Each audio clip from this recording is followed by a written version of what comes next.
तो hello everyone, आप सभी का स्वागत है हमारे इस चैनल पीके मैथमेटिक्स क्लास 10th पर। और आप सभी को राधे राधे। तो बताइएगा आप लोग कैसे हैं? अच्छे हैं, स्वस्थ हैं, मस्त हैं? और आप लोगों की पढ़ाई कैसे ढंग से चल रही है? अच्छे ढंग से चल रही होगी।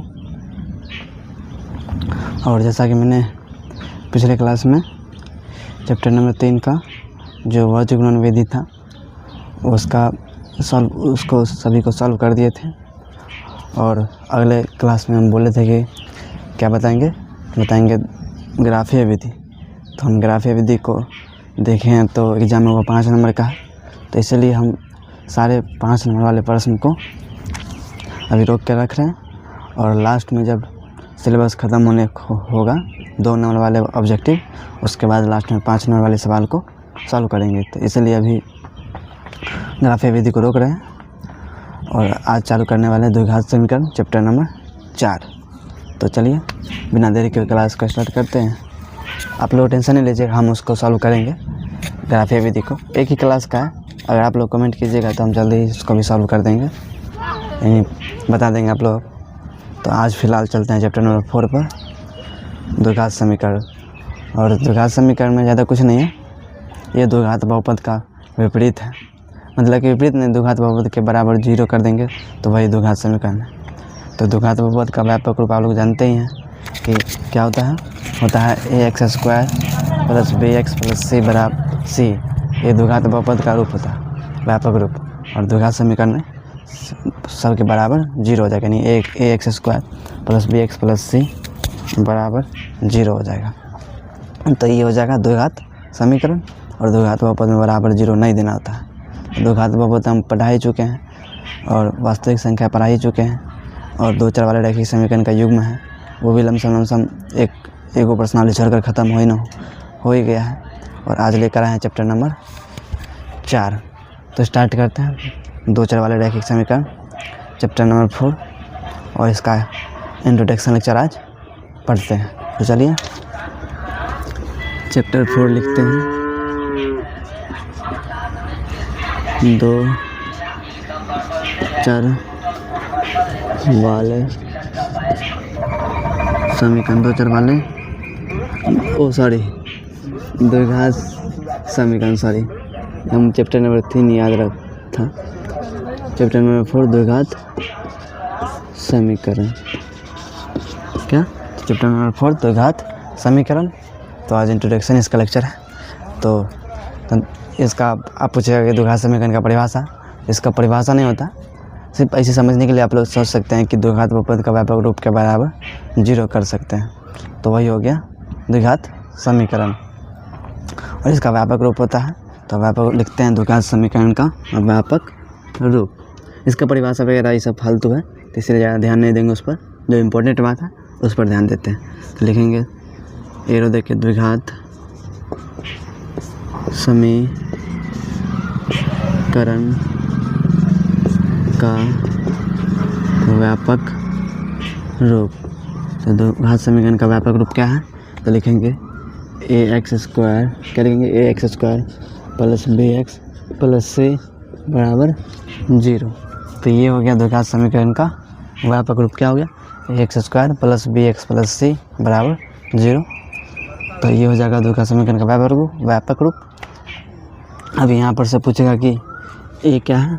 ये बहुत अभी जो बता रहे ऑब्जेक्टिव में पूछता है, जो भाई बता रहे हैं अभी ये यहाँ पर से क्या हो जाएगा। तो ये नहीं पूछता है, तो x² के गुना में नहीं, कुछ तो गुना में है ना यहाँ। तो ये हो जाएगा x² का गुणांक। ये क्या हो जाएगा? x² का गुणांक। ये पूछेगा, मतलब ऑब्जेक्टिव में पूछता है, क्योंकि मैं गलती किया हूँ तो अनुभव से बता रहा हूँ आप लोगों को। और b क्या हो जाएगा? ये हो जाएगा x का गुणांक। अभी हमको याद आया अभी एकाएक, इसलिए आप बता दिए ये बात को, नहीं तो फिर बाद में छूट जाता। और यहाँ पर c क्या हो जाएगा? c हो जाएगा स्थिरांक, यानी कोई संख्या रहेगा वो स्थिरांक। c क्या हो जाएगा? स्थिरांक। आपको पूछेगा कि c क्या है, तो कहेगा स्थिरांक। x² का a पूछेगा तो कहेगा x² का गुणांक, और b पूछेगा तो कहेगा x का गुणांक। तो ये हो गया। और इसका व्यापक रूप समझिए लिए। और इसका लिखते हैं अगला, क्या लिख देंगे? इसका द्विघात समीकरण का इसका एक होता है जो है सूत्र, सो लिखते हैं। क्या लिखेंगे? द्विघात समीकरण का सूत्र, द्विघात समीकरण का सूत्र, द्विघात समीकरण का सूत्र। अब इसको सूचित किया जाता है x से, इसको मोटा मोटी सूचित कर देते हैं x से, और बराबर होता है इसका सूत्र क्या होता है, बोलेगा कि निम्न समीकरण को द्विघात समीकरण से, द्विघाती सूत्र से, यहाँ लिख दीजिए द्विघाती समीकरण का नहीं, ये द्विघाती सूत्र लिख दीजिए, डायरेक्ट इसको कर दीजिए द्विघाती सूत्र। द्विघाती सूत्र पूछेगा तो आप बताइएगा कि x बराबर -b plus minus root D बट्टा 2a।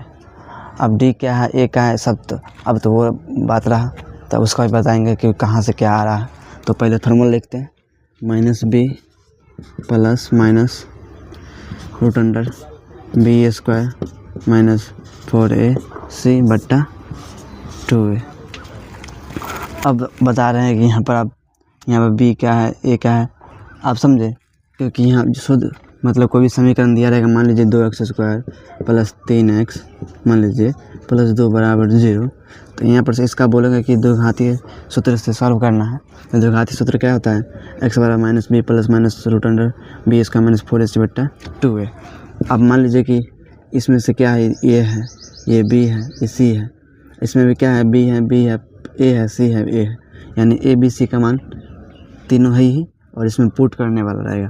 तो मान लीजिए पहले बोलेगा -b, तो b का मान कितना है, तो यहाँ पर 3 दे देंगे, फिर बोलेगा कि प्लस माइनस दे देंगे, रूट देंगे, फिर भी 3 आ जाएगा, 3 का स्क्वायर कर देंगे, -4, a की जगह कितना था 2, फिर गुना देंगे, फिर c की जगह कितना है, तो फिर 2, तो इस प्रकार फिर 2 गुना a की जगह कितना है, तो 2।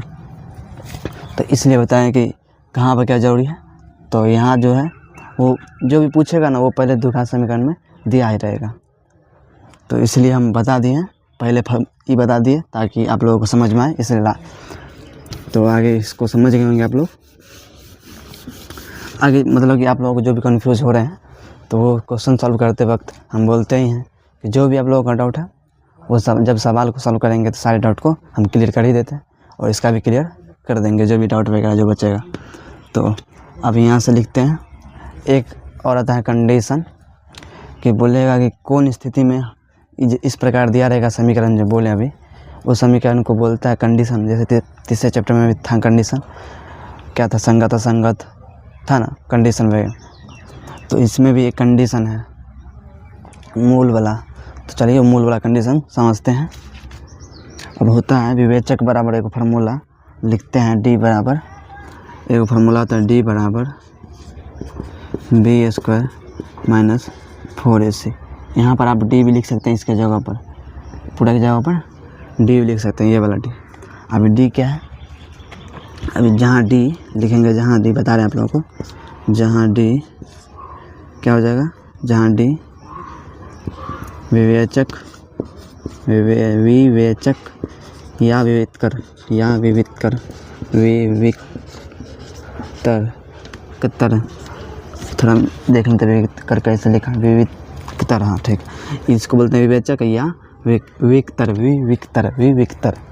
अब इसको विवेचक ही बोलिएगा, छोड़ दीजिएगा, विविक्तर को बोलने में थोड़ा कष्ट हो रहा है। तो आप लोग समझिएगा d क्या है, विवेचक। तो जहाँ d बराबर फार्मूला क्या बताएं, b² माइनस 4ac। और जहाँ जब कंडीशन होता है कि अगर मान लीजिए कि यहाँ पर हमको d का पहले बोलेगा द्विघात समीकरण दिया रहेगा, बता रहे हैं आप लोगों को, द्विघात समीकरण दिया रहेगा, और बोलेगा कि इसका मूल समान हो तो इसका हल निकाले। अब मूल समान कौन कंडीशन में होगा भाई, तो उसके लिए हम क्या करेंगे कि ये d का मान निकालेंगे, देखेंगे कि बराबर में दोनों आ रहा है d का मान, और बराबर 0 आ रहा है या नहीं आ रहा है। d का मान जो है वो 0 के बराबर आ रहा है या नहीं आ रहा है, तो उस कंडीशन में पता करेंगे कि मूल पर समान होगा और कि असमान होगा, कि इसका कोई हल नहीं होगा। तो इसमें भी वही बात है। तो समझते हैं कि कहाँ क्या होगा, लिखेंगे पहले, उसके बाद लिखेंगे क्या, इसको मिटा दे, नहीं जगह है। तो पहला कंडीशन होगा जब d का मान, पहला कंडीशन होगा जब क्या लिख दें यहाँ पर, केस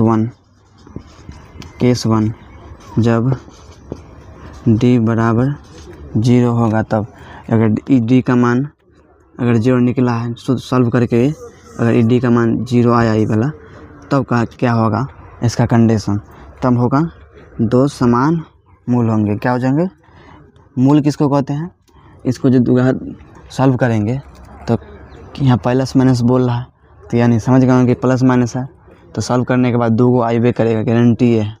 और द्विघात बहुपद में भी क्या करते हैं, शून्य का मूल क्या निकलता है, 2 को निकलता है, जिसका घात जितना रहेगा उसका उतने शून्य के मूल निकलेगा।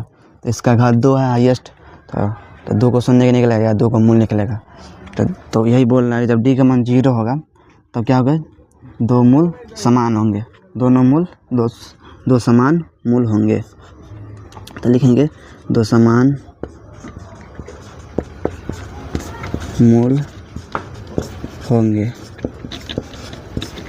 यानी जो द्विघाती सूत्र से सॉल्व करेंगे तो उसका दोनों का मान जो आएगा, इसका कहने का मतलब डी का मान उस समीकरण का बराबर 0 आ गया तो क्या हो जाएगा, 2 समान मूल होगा, मतलब कि दोनों अगर सॉल्व करने के बाद पहला 2 आया तो दोबारा भी 2 ही आएगा।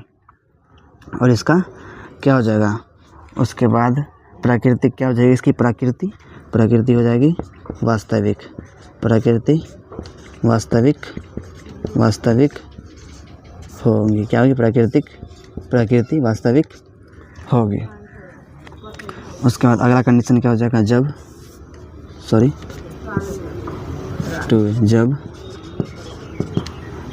डी बड़ा होगा 0 से, तब जब डी का मान बड़का हो जाएगा 0 से तब क्या होगा, तब 2 समान मूल, तो 2 असमान मूल होंगे, तो क्या हो जाएगा, 2 असमान मूल होंगे, 2 असमान मूल होंगे। क्या हो जाएंगे, 2 असमान मूल होंगे। और प्रकृति इसका वास्तविक होगा, प्रकृति क्या हो जाएगा, इसका वास्तविक हो जाएगा, वास्तविक होगी। क्या हो जाएगा, प्रकृति वास्तविक होगी। ये 2 कंडीशन में जब भी डी का मान बराबर में 0 आएगा, चाहे 0 से बढ़कर आएगा, तो उसका हल निकलेगा और प्रकृति वास्तविक रहेगा। समझ लीजिए इतना कि उसका हल निकलेगा और प्रकृति वास्तविक होगी। और जब उसके बाद केस नंबर 2 हो गया, केस 3 क्या हो जाएगा, इंक भी नहीं ख़त्म हो गया लग रहा है। केस 3 क्या हो जाएगा, जब डी का मान से बढ़कर हो जाएगा 0, यानी डी का मान जो माइनस में आ जाएगा, मान लीजिए -2 है और ये 0 है, तब 0 ही बड़ा होगा, स्वाभाविक सा बात है, क्योंकि माइनस में 2 है।